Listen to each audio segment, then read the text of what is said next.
जय Messi, good morning सबैजनालाई। आज नयाँ सालको तेस्रो दिन अनि शनिबारको दिन हामीहरू सबैजना मण्डली चर्च जान्छौँ, सेवामा जान्छौँ।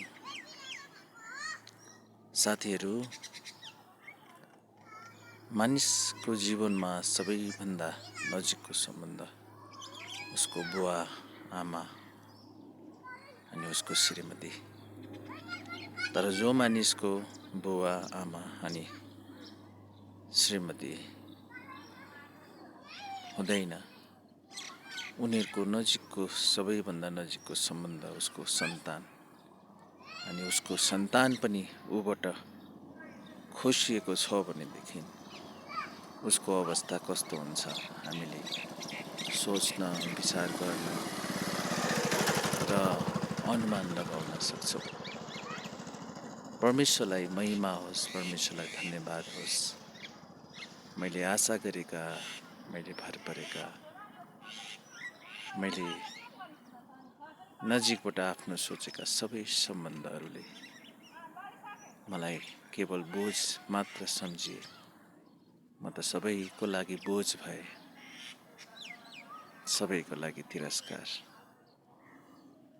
मैले सबैको लागि गरेँ सकेसम्म, तर जब मेरो पालो आयो, मेरो लागि गर्ने पालो आयो, सबैले आफ्ना आफ्ना मुखहरू मोडिदिए। अनि कसैले गरे,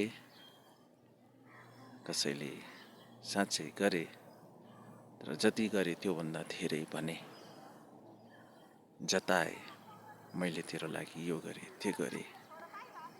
धिक्कार यस्तो जिन्दगी, जुन जिन्दगी केवल लाचारीपनाले जिउनु पर्दछ। तर परमेश्वरलाई प्रेम गर्ने भएको कारण, अनन्त जीवनको आशा राख्ने भएको कारण, अपहत्या पनि गर्न नसक्ने, आफैले आफैलाई मार्न पनि नसक्ने, अनि यो सङ्घर्ष अनि यो पीडा, यसबाट पनि परमेश्वरलाई महिमा होस्, परमेश्वरलाई आदर होस्, परमेश्वरलाई सबै कुराको निम्ति। अनि हरेक दुःख र कष्टमा, हरेक पीडामा सान्त्वना चाहिँ केवल परमेश्वरबाट, परमेश्वरको वचनबाट र उहाँसँगको सम्बन्धबाट मात्र मिल्ने रहेछ। परमेश्वरलाई प्रशंसा। अनि जतिजनाले मलाई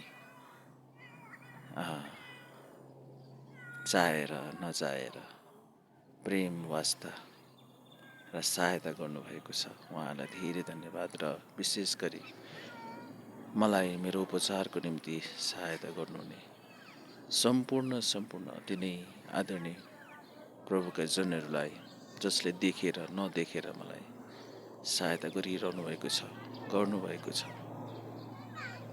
प्रार्थना गरेर सहायता गर्नुभएको छ, धेरै धेरै धन्यवाद। इच्छा छ बाँच्ने